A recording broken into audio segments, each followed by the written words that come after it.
Praise the name of the Lord. Hallelujah. Glory to mighty God of Israel. Hallelujah. Bless you, Lord God of Israel. We bless you. सेनाओं की यहोवा तेरी स्तुति करते हैं, क्रूबों पे विराजमान राजाधिराजा तेरे नाम को ऊंचा करते हैं। बनी इसराइल के जिंदा परमेश्वर यीशु मसीह के पवित्र लहू को हम छिड़कते हैं, पवित्र लहू की कुदरत को हम खोलते हैं, यीशु मसीह के पवित्र लहू की कुदरत को रिलीज़ करते हैं। May your power flow, may the resurrection virtue flow, may your anointing flow, Lord God. Hallelujah. Thank you, Jesus.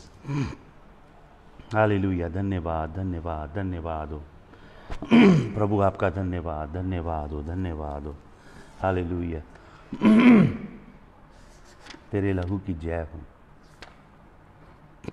Hallelujah hallelujah. Thank you Jesus.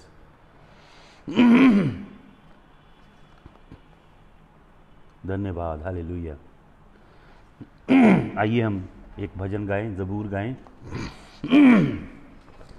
34 ज़बूर का दूसरा हिस्सा है ये, पंजाबी में है। सभी गाएं मिलके। आओ मुंडेओ सुनो मैं सुनावा, खौफ रब दा तुहानू सिखावा। केड़ा चाहुंदा है होवे मेरी,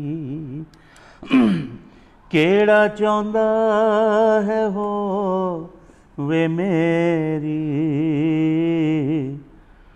उम्र चंगी ते डाडी लंबेरी, उम्र चंगी ते डाडी लंबेरी। आओ मुंडेओ सुनो मैं सुनावा, खौफ रब दा तुहानू सिखावा। जीवा चिर तोड़ी जग चे मैं पाई, जीवा चिर तोड़ी जग चे मैं पाई, नाले वेखां सदा तेरी भलेआई, नाले वेखां तेरी भलेआई। आओ मुंडेओ सुनो मैं सुनावा, खौफ रब दा तुहानू सिखावा। देखिए भजन लिखने वाला क्या कहता है। अपनी जीव नू बदीचे न खोलो, अपनी जीव नू बदीचे न खोलो, अपने मुँहों भी झूठ न बोलो, अपने मुँहों भी झूठ न बोलो। आगे देखिए भजन लिखने वाला क्या कहता है। नसो उथों जिथे होवे बुरियाई, नसो उथों जिथे होवे बुरियाई, सदा नेकी करो ते भलेआई, सदा नेकी करो ते भलेआई। ढूंढो जिथे सलाम ती पाओ, ढूंढो जिथे सलाम ती पाओ, तुसी उसे दे पिछे ही जाओ। आवो मुंडेओ सुनो मैं सुनावा, खौफ रब दा तुहानू सिखावा। Hallelujah hallelujah. Lord, we come before your throne of grace and mercy this evening. May you open your word, Lord. May you unravel your face. May you let the glory of your face, the light of your face, shine on us, Lord God. Hallelujah. Hallelujah. We give you our hearts. We give you our souls, Lord Jesus. We give you our mind and our everything, Lord. Hallelujah. May the blood of Jesus be unleashed even now. The blood of the Lamb.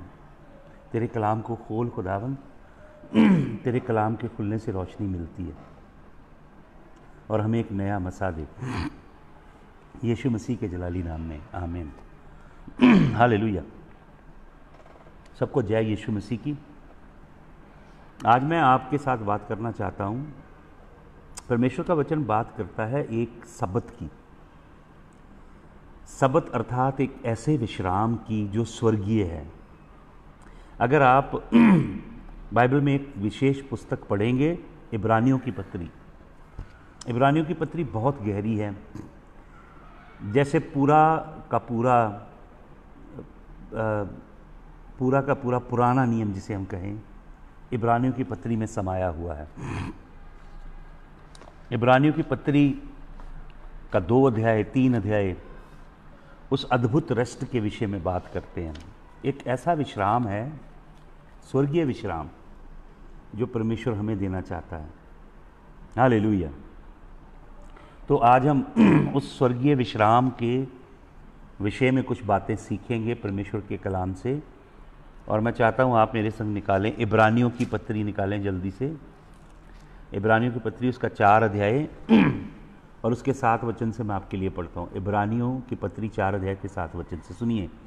Again he limiteth a certain day, saying in David, Today after so long a time, as it is said, If today ye hear his voice, do not harden your hearts. अगर आज तुम उसकी आवाज़ को सुनो तो अपने दिलों को कठोर मत करना। हालेलुया। ग्रीक वर्ड है कार्डिया सक्लोरोसिस। कार्डिया सक्लोरोसिस एक मेडिकल बीमारी है जिसके अंदर हार्ट कैलस हो जाता है और हार्ट की जो अंदर आर्टरीज हैं कैलस हो जाती है और कार्डियक सक्लोरोसिस होने से लोगों की मौत हो जाती है। लेकिन प्रभु का बंदा बताता है कि रूहानी आलम में तुम्हारे दिल के अंदर कार्डियक सक्लोरोसिस नहीं होना चाहिए। कार्डिया हिब्रू में बोलते हैं, कार्डिया ग्रीक में, ग्रीक वर्ड है कार्डिया, जहाँ से कार्डिया वर्ड निकलता है। कार्डियोलॉजिस्ट जो हार्ट के डॉक्टर होते हैं उन्हें कार्डियोलॉजिस्ट बोला जाता है। तो लिखा है, अगर तुम उसकी आवाज़ को सुनो तो अपने दिलों को कठोर मत करना। यहाँ लिखा, if today you here his voice. परमेश्वर बोलता है। आज मैं कुछ और बातें बताऊंगा इब्रानियों में से। हमारा परमेश्वर प्रतिदिन हमारे से बातें करता है। जब उसकी आवाज़ को सुनो, हम परमेश्वर की आवाज़ को रिप्लेस कर देते हैं रिचुअल से, ट्रेडिशन से, रीति रिवाजों से, परंपराओं से। और हम रिचुअल, ट्रेडिशन, परंपराएं उनको मानते हैं और परमेश्वर की रोज़ आवाज़ सुनने की कला नहीं सीखते। यहाँ पे लिखा, if you here his voice today, आज उसकी आवाज़ को सुनो, हार्डन नॉट योर हार्ट। अपने दिल को, आपको मालूम परमेश्वर की आवाज़ लोगों को सुनाई क्यों नहीं देती? क्यों लोगों का परमेश्वर से ऑन गोइंग एंगेजिंग रिलेशनशिप नहीं होता प्रतिदिन का? क्योंकि उन्होंने परमेश्वर को रिप्लेस कर दिया है। वो ईसाई धर्म की बातें, ईसाइयत की बातें, परंपराओं की, रीति रिवाजों की, डिनोमिनेशन की बातें, उनको प्रभु के संग रिप्लेस कर दिया। इसलिए प्रभु की आवाज़ नहीं सुनाई देती, क्योंकि हार्ट हार्डन है। इंसान की बनाई परंपराएं, रीति रिवाज, हृदय को, जब आप प्रभु को ईसाई धर्म में बदलोगे तो आपका हृदय कठोर हो जाएगा। तो लिखा है, for if Jesus had given them rest then would he not afterward have spoken another day. अब देखिए, there remaineth therefore a rest to the people of God. परमेश्वर के लोगों के लिए एक विश्राम है। For he that entered into his rest, he also ceased from his own works as God did from his. Hallelujah. आपको मालूम परमेश्वर सब कुछ कर चुका है। हालेलुया। परमेश्वर आराम कर रहा है। हालेलुया। और परमेश्वर का इकलौता पुत्र जो मुर्दों में से जुटने के बाद पहलौठा बना है, वो महान इज़राइल के परमेश्वर यहोवा के दाहिने हाथ बैठा क्या कर रहा है? He is also seated at his right hand, but he is doing the high priestly ministry. वो महायाजक की सेवकाई कर रहा है। तो मैं आपको बताना चाहता हूँ, वो खैर किसी और दिन उस मैसेज को हम करेंगे। इब्रानियों की पत्री में 5 बहुत खतरनाक वार्निंग हैं, that we will talk some other day. लेकिन मैं बता देता हूँ, इब्रानियों की पत्री में सबसे पहली वार्निंग ये है कि परमेश्वर के कलाम को निगलेक्ट मत करना, परमेश्वर के वचन को तुच्छ मत जानना, परमेश्वर के वचन की रिप्लेसमेंट मत कर देना अपनी चर्चियनिटी से, अपने कामों से, अपनी डिनोमिनेशन से, अपनी परंपरा से, रीति रिवाजों से कभी मत रिप्लेस करना। इब्रानियों की पत्री 2 अध्याय के 1 से लेकर 4 वचन में यही लिखा है कि do not neglect his voice, do not neglect his word. जीवित कलाम, बहुत सारे लोग जीवित कलाम को निगलेक्ट कर देते हैं। परमेश्वर से रिश्ता नहीं होता है, उसकी आवाज़ नहीं सुनते वो, लेकिन वो ईसाइयत को मानते हैं। तो प्रभु सबसे पहला डेंजर ये बता रहा है, do not neglect hearing his voice. दूसरा डेंजर जो मैंने अभी आपको बताया, दिल हार्डनिंग ऑफ हार्ट, दिल कठोर हो जाना। जब आप परमेश्वर की आवाज़ नहीं सुनते, परमेश्वर से आपका व्यक्तिगत रिलेशनशिप नहीं होता, और उस व्यक्तिगत रिलेशनशिप की भरपाई आप ईसाई धर्म से करते हो, रीति रिवाजों से, परंपराओं से करते हो, तो क्या होता है? आपका हार्ट हार्ड हो जाता है, आपका दिल सख्त हो जाता है। ये दूसरी वार्निंग है, let not your heart be harden, जैसे उन्होंने किया। प्रभु कहता है मरीबा के पानियों के पास उन्होंने मेरा इम्तिहान लिया और यहोवा ने उन्हें मार डाला। ज़बूर है ना, जे अज दे दिन सब सुन दे हो आवाज यहोवा दी, ना पत्थर वांगर अपना दिल बनाओ तो सीवी। प्रभु क्या कहता है?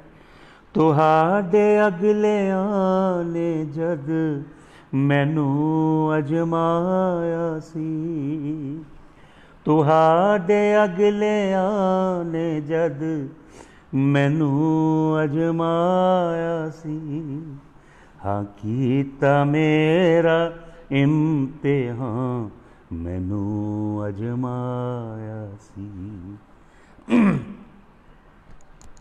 इसकी रक्षा करना, वचन में लिखा है, above all guard your heart for out of it flow the issues of life, don't let devil turn your heart like a stone. प्रभु यही काम कह रहा, मैं करूँगा, मैं स्टोनी हार्ट निकाल के फ्लैश का हार्ट दूंगा। हालेलुया।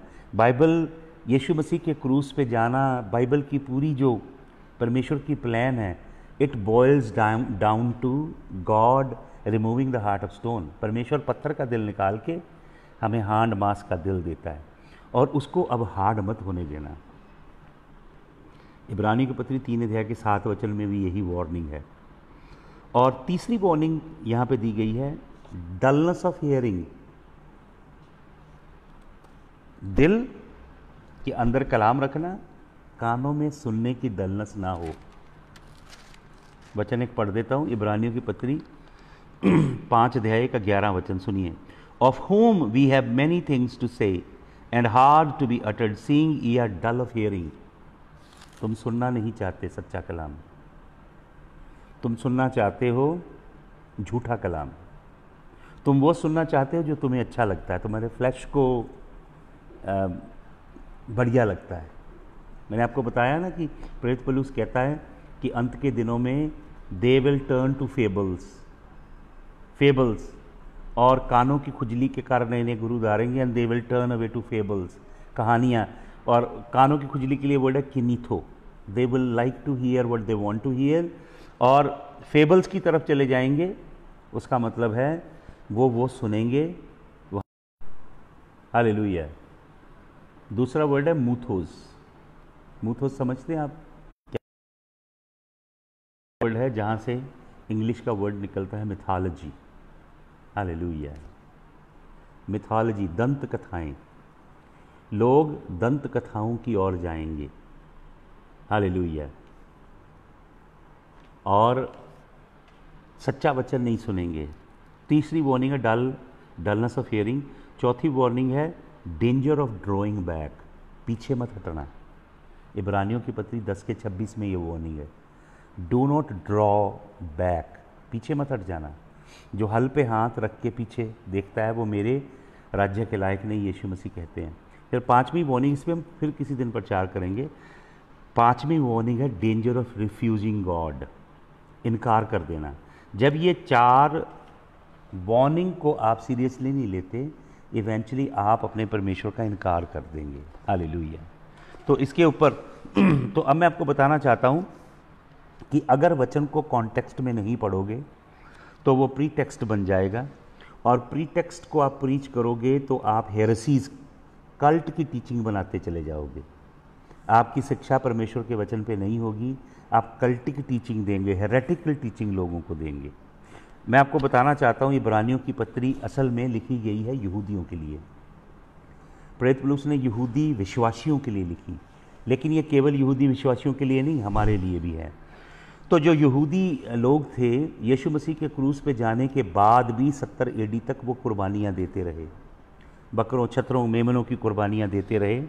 हालांकि ये जो इसके अंदर इब्रानियों की पत्री के अंदर जो विश्वासी हैं, ये हिब्रू हैं, यहूदियों में से प्रभु में आए हैं।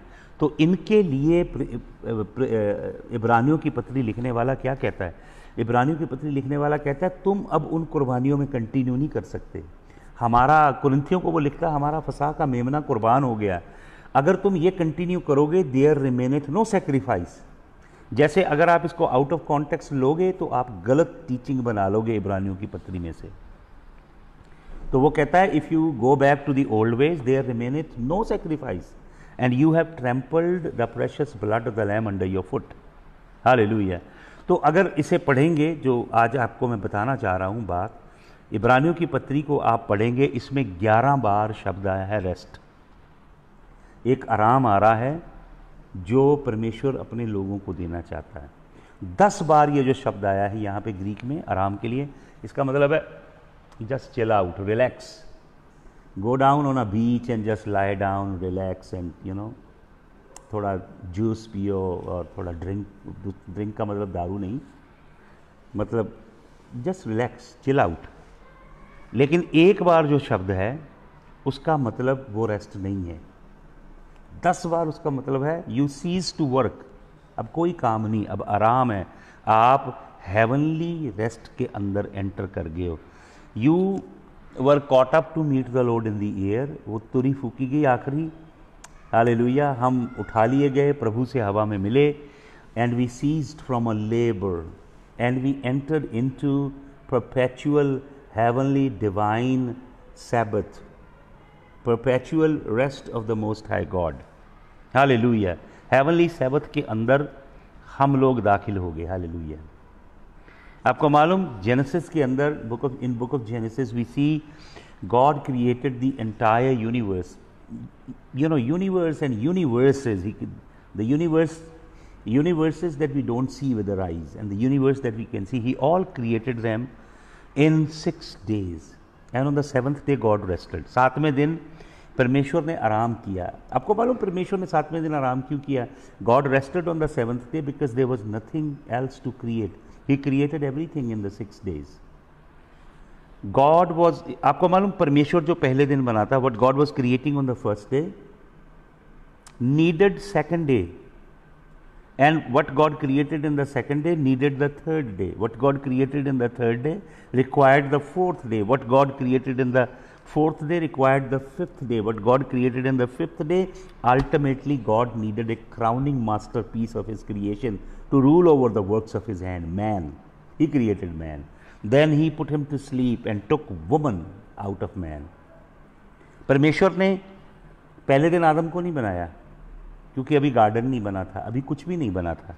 तो जब आदम को बना दिया परमेश्वर ने, उसके लिए सब कुछ ऑलरेडी मुकम्मल था, तब उसने आदम को बनाया। और जब आदम बन गया, सृष्टि मुकम्मल हुई, कुछ भी बनाने की ज़रूरत नहीं थी, सब कुछ मुकम्मल हो गया। God had already created everything in 6 days। Hallelujah. और ज़बूर 90, भजन 90 की 4 आयत और दूसरा पत्रस 3 की 8, दोनों में एक बात लिखी है कि परमेश्वर के सामने 1000 साल एक दिन के जैसा है और एक दिन 1000 साल के जैसा है। आपको मालूम, जो अर्ली चर्च फादर थे, अगर आप पढ़ेंगे अर्ली चर्च फादर की कैलकुलेशन, बहुत सारे बाइबल के विद्वान मानते हैं कि अर्ली चर्च फादर ने जो कैलकुलेशन की एडम से लेके जीसस तक, उसका जो टाइम फ्रेम उन्होंने निकाला, वो उनकी कैलकुलेशन गलत थी, उसके अंदर सालों का फ़र्क था। They fell short by almost 1500 years, क्योंकि उनकी कैलकुलेशन के मुआफिक जब सेंट अगस्टिन का टाइम था, Jesus would have come by that time, जो उनकी कैलकुलेशन थी। और आपको मालूम, कलीसिया के पहले ही सदी में जो विश्वासी थे, वो आशा ये कर रहे थे कि यीशु मसीह हमारे जीवन काल में लौट आएगा। और कुछ ऐसी भ्रांतियां भी थीं कि वो सोचते थे यूहन्ना के जीवित रहते ही यीशु मसीह लौट आएगा, कुछ ऐसी भी भ्रांतियां थीं। तो जब जॉन, जिसने प्रकाशित वाक्य लिखा, वो प्रभु में सो गया, उसके बाद यूहन्ना के द्वारा जो चेला बना पॉलीकार्प के बाद इग्नाइशियस के बाद आइरेनियस, ये अर्ली चर्च फादर थे। इनके बाद और चेले बने, 2nd 3rd सेंचुरी आ गई। जब 2nd 3rd सेंचुरी आ गई तो आपको मालूम क्या हुआ, कॉन्स्टेंटाइन ने क्रिश्चियनिटी को लीगल कर दिया। तो जो मसीहत को मारा जाता था, मसीह के लोगों को कुचला जाता था, जेलों में डाला जाता था, वो ख़त्म हो गया। उसने क्रिश्चियनिटी पॉलिटिकल धर्म बन गई। कॉन्स्टेंटाइन ने आसमान में निशान देखा, एन साइन ऑफ विंसे लैटिन में, क्रॉस बन गया, तारों ने क्रॉस बना दिया। उसने घोषणा कर दी सारे रोमन एम्पायर का धर्म क्रिश्चियनिटी होगा। तो क्या हुआ, जैसे प्रभु ने कहा कि स्वर्ग का राज्य उस औरत की तरह है जिसने एक राई का दाना भूमि में रोपा, और देखो वो राई का दाना एक ट्री बन गया। अब देखिए, राई के दाने में से पौधा निकलता है, दरख्त कभी नहीं निकलता, लेकिन राई के दाने में से एक ट्री निकला, और लिखा the fowls of the air nestled in it, आकाश के परिंदों ने उसमें घोंसला बनाया। आप वचन को पढ़िएगा, जहाँ कहीं भी ये शब्द आता है ना, फाउल्स ऑफ द एयर, इसका मतलब होता है बदरूएँ। जब इब्राहिम हमारे पिता ने 15 अध्याय उत्पत्ति की पुस्तक में जगवेदी बना के कुर्बानी रखी, उस कुर्बानी को अशुद्ध करने के लिए फाउल्स ऑफ द एयर आए, बदरूएँ थी वो। प्रभु यीशु मसीह कहता है, अपने विषय में बताता है कि मैं बीज बोने वाला हूँ। कहता है बीज बोने वाला बीज बोने निकला, कुछ भूमि के सड़क के किनारे गिर गया, उसे पंछी चुग गए आकाश के, फाउल्स ऑफ द एयर, वो बदरूएँ हैं। बहुत, मैंने एक बार एक दर्शन देखा, मैं प्रचार कर रहा था एक सभा में, एक औरत बैठी थी वहाँ पे मीटिंग में, मैंने उसके यहाँ पे शोल्डर पे डायनासोर देखे बैठे हुए, इतने मतलब आधा 12-12, 13-13 इंच के डायनासोर थे, और वो उसके ईयर को ब्लॉक कर रहे थे ऐसे ऐसे, उसको सुनने नहीं दे रहे थे। एक बार मैंने किसी के ऊपर मंकी बैठे देखा जो उसे सुनने नहीं दे रहा था। वो स्पिरिट थे, वो मटेरियल डायनासोर या मटेरियल मंकी नहीं थे, स्पिरिचुअल एंटिटी थे जो कलाम नहीं सुनने देते, सुनते हुए भी नहीं सुनते। हालेलुया। तो ये बदरुओं ने उसके अंदर घोंसले बनाए। आपको मालूम, ये रोमन कैथोलिसिज्म है जो 3री सदी के अंदर कॉन्स्टेंटाइन के द्वारा फैला। हालेलुया। और आपको मालूम, उसके बाद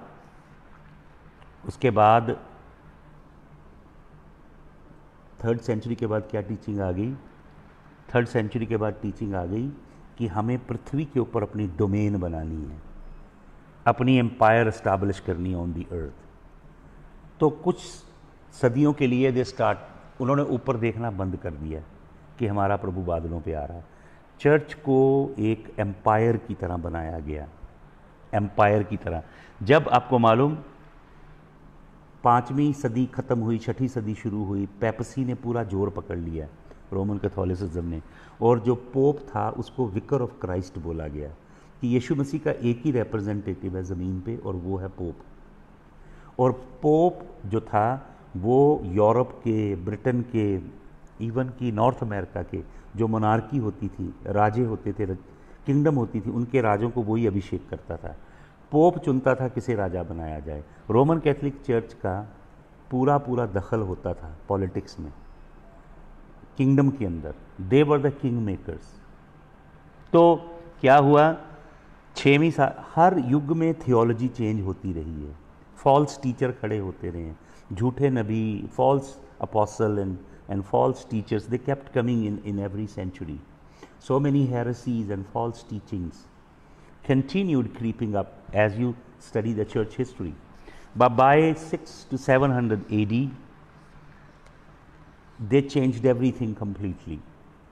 Papacy took complete control. तो उसके बाद क्या हुआ, रिबेलियन आया, लोगों ने वचन पढ़ना शुरू किया। आपको मालूम, मार्टिन लूथर, ज्विंगली और John Huss, John Knox, William Tyndale, ये सब लोग कौन थे? ये रोमन कैथोलिक लोग थे, स्कॉलर थे, हिब्रू जानते थे, ग्रीक जानते थे, लैटिन जानते थे। इन्होंने कलाम को पढ़ना शुरू किया और इन्होंने क्या कहा, सोलो फिदा, सोलो ग्रेशियस और सोलो स्क्रिप्चरा, ये स्लोगन दिया उस समय कि केवल कलाम के द्वारा, ये लिखित वचन के द्वारा, केवल अनुग्रह के द्वारा और केवल विश्वास के द्वारा मुक्ति है। हालेलुया। सैक्रामेंट के द्वारा नहीं है। और ये विद्रोह हुआ और उस विद्रोह के बाद परमेश्वर की ज्योति चमकने लगी। पहले ये बाइबल का तर्जुमा नहीं कोई कर सकता था, ये आम मनुष्य पढ़ नहीं सकता था। इसे रोमन कैथोलिक चर्च ने लैटिन में, इसको जिसे वल्गेट बोलते हैं, लैटिन में ट्रांसलेट कर लिया और सिर्फ पोप, विकर, कार्डिनल इसे पढ़ सकते थे। और वो कहते थे कि ये होली लैंग्वेज है, इसे आम मनुष्य नहीं पढ़ सकता। फिर रेफॉर्मेशन आई, लेकिन कितने लेवल पे आई वो हिस्ट्री पढ़ेंगे तब आपको पता लगेगा। और परमेश्वर का कलाम लोगों तक पहुंचना शुरू हुआ। हालेलुया। तो क्या हुआ कि जो मैं आपको बता रहा हूँ, जो टाइमिंग थी जनरेशंस की calculation, from Adam to Abraham, Abraham to David, David to Jesus, वो सारी मैसअप कर दी। उसकी एक वजह थी calendars, Gregorian calendar, Julian calendar, अलग अलग कैलेंडर थे।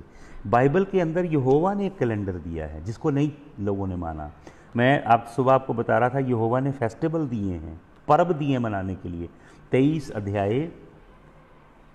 अध्याय अगर आप पढ़ेंगे लिविटिकस, उसके अंदर प्रभु ने बोला ये मेरे पर्व हैं, ये मेरी प्रजा मनाएगी। प्रभु ने ये नहीं कहा ये जूइश पर्व हैं, प्रभु ने कहा these are my feast, these are my moedims. मैं सुबह आपको बता रहा था, मोआडीम का मतलब they will set the seasons, by them you will know what God is about to do in the earth. But ये जो आया चर्च एज के अंदर अंधेरा, वो सब खत्म हो गया। और 325 में सारे पेगन धर्म, दुनिया की सारी पेगन कल्चर, संस्कृतियाँ, सारे पंथ चर्च के अंदर मर्ज हो गए आके। और जब तक कोई आत्मा और जल से नया जन्म ना पाए वो स्वर्ग के राज्य को देख नहीं सकता। ये शिक्षा ख़त्म हो गई। इंडल्जेंसेस और सैक्रामेंट और बहुत सारी बातें हैं जो अभी मैं नहीं करना चाहता।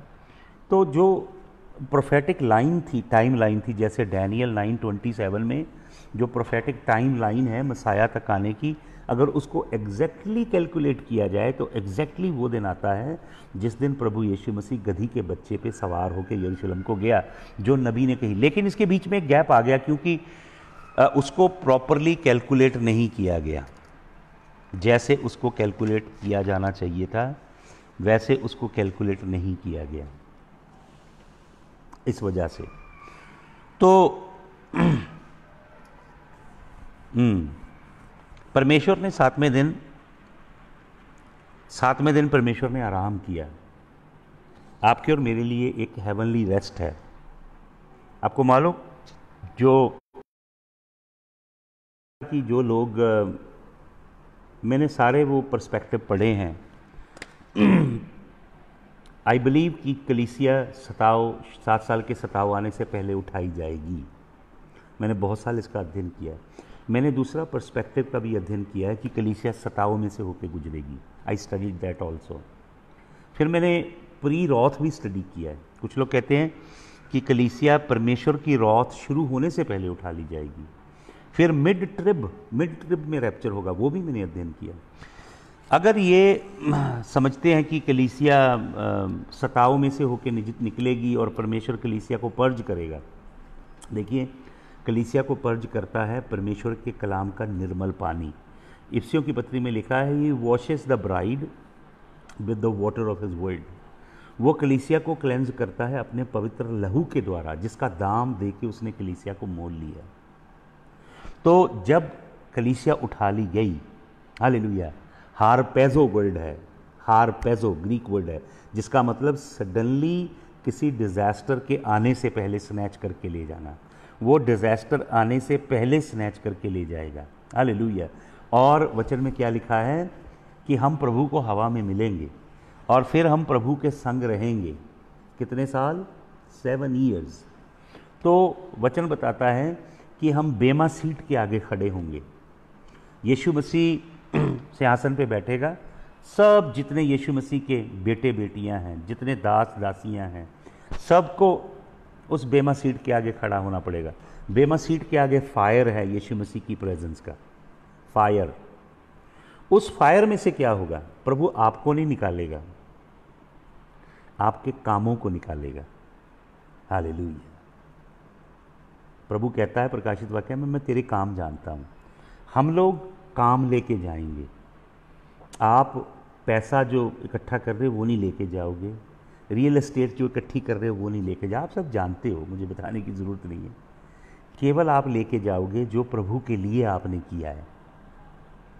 इसलिए प्रभु क्या कहते हैं? प्रभु कहते हैं, with the unrighteous mammon make friends, they will last in eternity.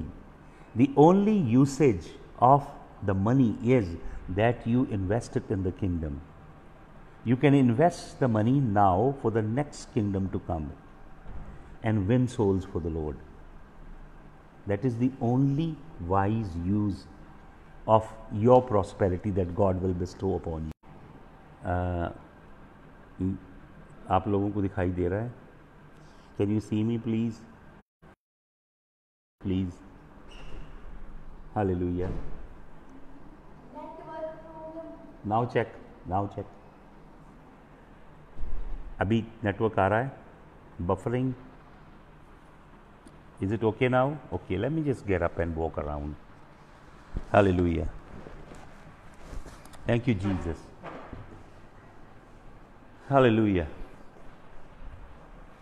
Hallelujah. Video is getting stuck. Hallelujah. Thank you, Jesus. Now you can see the internet is giving me many issues. I am actually using 3-4 SIM cards. They all run out. Hallelujah. It's really consuming a lot of data. Hallelujah. तो सुनिए ध्यान से, हम उठा लिए गए। He just snatched us before the catastrophe hits the earth.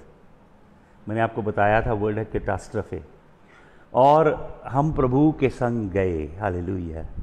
और हम बेमा सीट के आगे खड़े होंगे सभी, ऑल ऑफ अस। और वचन में लिखा है, there are 6 kind works, gold, silver and precious stones. And there is another category of 3 kind different works, wood, stubble, hay, लकड़ी, घास और फूस के काम। ये काम हम सब कर रहे हैं, हम विश्वासी हों या सेवक हों, हम सब काम कर रहे हैं प्रभु के लिए। तो जो सोना का काम है, चांदी का काम है, कीमती पत्थरों का काम है, वो आग में से जब गुजरेगा और शुद्ध हो जाएगा। हालेलुया। और हमें रिवॉर्ड मिलेंगे। एक प्रभु का दास कह रहा था कि जो गोल्ड, सिल्वर और प्रेशियस जूल्स, डायडम्स आपका काम है, वही क्राउन आपके लिए बनेंगे। हालांकि मैं ये नहीं मानता कि वो लिटरल क्राउन होंगे, लिटरल भी हो सकते हैं। I don't know, God can give you literal crowns to wear, but I do believe that they are going to be divine abilities जो परमेश्वर की किंगडम में आपकी क्या पोजीशन होगी वो डिटर्मन करेंगे। What position God is going to give you? God will give you galaxies that He created. जैसे प्रभु कहता है कि इसको 10 सिटीज़ दे दो, इसको 5 सिटीज़ का गवर्नर बना दो, कोई चांसलर बनेगा, कोई गवर्नर बनेगा, कोई को रीजेंट बनेगा, कोई किंग बन जाएगा, कोई किसी को कोई काम दिया जाएगा। ये पूरे universe, it's waiting, whole creation is waiting for the manifest sons of God. परमेश्वर के पुत्रों और पुत्रियों के प्रकट होने की वाट जोरी है ये सृष्टि। हालेलुया। आपको रेन एंड रूल की कोचिंग करवा रहा है परमेश्वर। ये मत सोचिए कि इधर आपके विंग निकले, आप उड़े, फ्लिप फ्लिप करने लगे और hallelujah praise the Lord. He has called you to rule with him, hallelujah, in the next world. और आपका इटर्निटी में कौन सी पोजीशन होगी? गवर्नर होंगे या चांसलर होंगे या आप प्राइम मिनिस्टर होंगे, प्रेसिडेंट होंगे, आपको कौन सी पोजीशन, कितनी गैलेक्सीज, यूनिवर्स के कौन कौन से एरिया का क्या क्या काम प्रभु आपको देगा? It depends on how you live for Jesus now. प्रभु कहते हैं जो जय पाए इस शरीर की वासनाओं के ऊपर, और जो जय पाए शैतान के ऊपर, और जो जय पाए संसार के ऊपर। फिर प्रभु कहते हैं जो फल लाए। फल लाने के लिए क्या करना है आपने? अंगूरों की वेल के अंदर, यीशु मसीह के अंदर सटे रहना है, और आप बहुत तायत का फल लाएं, चोखा फल लाएं। और तीसरी बात प्रभु कहते हैं जो वफादार रहे, वो रूल करेगा। हालेलुया। कुछ रूल करेंगे, सभी रूल नहीं करेंगे। परमेश्वर के वचन में लिखा है बर्तन कई तरह के हैं। कुछ ऐसे बर्तन हैं जो राजा के बेडरूम में होंगे, और कुछ ऐसे बर्तन होते हैं जो टॉयलेट में रखे होते हैं। ये आपके हाथ में है। What kind of vessel you want to make yourself. आप कैसा जीवन जी रहे हैं बेमा के आगे आपके कामों का। हालेलुया। हालांकि हाइपर ग्रेस थियोलॉजी जो है वो इस टीचिंग को बिल्कुल इग्नोर करती है। ये एक वाइटल एस्पेक्ट है हमारी क्रिश्चियन लाइफ का, which is very rarely thought, particularly through the prism of Western Christianity, which is more prone towards hyper grace theology. This is the another side of the same coin. Hallelujah. आप क्या होंगे स्वर्ग में? कितनी, कौन सी rulership, kingship, domain, रीजेंटशिप आपको यीशु मसीह देंगे? कुछ लोग ऐसे होंगे जिनके पास 5 क्राउन होंगे। शायद प्रेरित पौलुस के पास 5 के 5 क्राउन होंगे, और वो बदलता रहेगा, कभी कोई पहनेगा, कभी कोई पहनेगा। कुछ ऐसे होंगे जिनके पास एक भी क्राउन नहीं होगा। तो वचन में क्या लिखा है कि वो बच तो जाएगा, पर जलते जलते। लकड़ी, घास और फूस का काम लेके जाएंगे ना प्रभु के आगे, उसकी हुजूर की आग में से निकलेगा, it burn up in a smoke. Smoke ही निकलेगी उसकी, और कुछ नहीं निकलेगा, धुआं निकलेगा सिर्फ। और प्रभु कहते हैं हम 6 प्रभु के बेमा सीट के आगे रहेंगे, और आपको मालूम फिर हम मेमने के भोज में जाएंगे। मैं अपने ऐसे विजुलाइज कर रहा था कि मेमने के भोज का जो टेबल लगेगा वो जैसे यहाँ से लेके ब्रिटेन से भी आगे निकल जाएगा, ग्रैंड टेबल। और मैं कल आपको बता रहा था, सुबह बता रहा था कि 4 प्याले होते हैं। जो पास ओवर सीडर होता है उसके 4 प्याले होते हैं, 4 प्याले पिए जाते हैं। याद है आपको? सुबह मैंने आपको मैसेज दिया। जो चौथा प्याला होता है उसे हलेल कहते हैं, कंप्लीशन का, कंज्यूमेशन का प्याला। Jesus said I will not drink until I drink with you in the next kingdom. So Jesus will be sharing with us the ultimate cup, Hallel, the cup of consummation. And I told you the wife of Jebediah came to Jesus and requested him if Jesus would have his 2 sons sit on the either side in his kingdom. Jesus said, this is a very hard thing you are asking. It is not up to me, it is up to the Father. तो यीशु मसीह कहते हैं, क्या वो cup जो मैं पीने जा रहा हूँ, will they be able to take that cup? That's the second cup called the cup of affliction. Hallelujah. तो यीशु मसीह के संग हम फीस्ट में जाएंगे, ग्रैंड फीस्ट होगी, ग्रैंडर, ऐसी फीस्ट कभी नहीं हुई। हालेलुया। हॉलीवुड बॉलीवुड सब मिल जाएं तो भी नहीं कर सकते, इतनी ग्रैंड फीस्ट होगी जिसमें आदम से लेकर सभी परमेश्वर के संत होंगे और हालेलुया ग्लोरियस गारमेंट में अरेड होंगे हम। हालेलुया। और आपको मालूम 6 साल जब हेवन में हम रहेंगे, 6 साल के बाद 7वां साल आएगा, that is called the rest, heavenly sabbatismos Greek word है हिब्रू के अंदर। मैंने बोला हिब्रू में 11 टाइम सैबत है, लेकिन सबैट मॉस सबैटॉन वर्ड है 10 टाइम्स, एक टाइम उसने वर्ड यूज किया है सबैट मॉस। एक अनंत स्वर्गीय शब्द के अंदर हम जाएंगे 1000 साल के लिए, मेमने से शादी के बाद। आपको मालूम क्यों? क्योंकि परमेश्वर के वचन में लिखा है, अगर आप व्यवस्था में पढ़ेंगे, जब किसी की शादी होती है इज़राइल में, अगर वो आर्मी में काम करता है, उसे 1 साल की छुट्टी मिलती है, वो अपनी पत्नी के साथ 1 साल बिताता है, तो पूरा 1 year, hallelujah, the bride will be with the lamb, दुल्हन अपने दूल्हा के साथ रहेगी। कहाँ पे? हालेलुया, हेवनली, हेवनली जिसे हम कहें honeymoon with our bride groom. Hallelujah. तो प्रभु का वचन कहता है कि सबत बाकी है। आपको मालूम इज़राइल ने क्या किया? वो सबत में क्यों नहीं घुस पाए? इब्रानियों की पत्री में बहुत ज़बरदस्त शिक्षा है, फिर किसी समय वो 5 बातें आपको बताऊंगा मैं। वो इसलिए नहीं घुस पाए क्योंकि वो अनग्रेटफुल थे। Israel never entered into the rest of God because they were ungrateful. They did not appreciate God continually. They forgot what the Lord did for them yesterday. And when they were faced up against today's trouble, they began to grumble and murmur.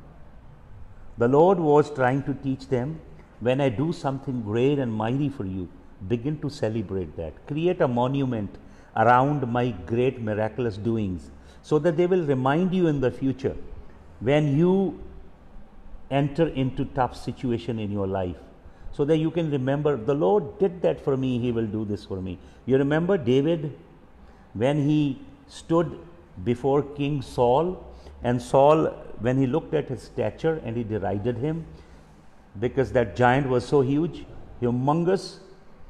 You know what did David say to King Saul? He said, my God ripped the lion. By the power of my God, I ripped the bear and I delivered my lamb. Same God who did these things will do this also. वो प्रभु का धन्यवाद नहीं करते थे, ungrateful थे, भूल जाते थे प्रभु के बड़े बड़े कामों को। और वो क्या करते थे? दूसरा उनका पाप क्या था? वो कुड़कुड़ाते और बुड़बुड़ाते थे, मरमर करते थे। प्रभु को मरमर करना बिल्कुल पसंद नहीं है। ग्रेटफुल स्पिरिट रखें, धन्यवाद से भरे रहें, स्तुति गान करते रहें, अपने अंदर बिल्कुल परमेश्वर की हजूरी को बना के रखें। हालेलुया। और उनका सबसे सीरियस सिन क्या था? क्यों नहीं गए वो कनान के अंदर? Because of their unbelief, because of their unbelief.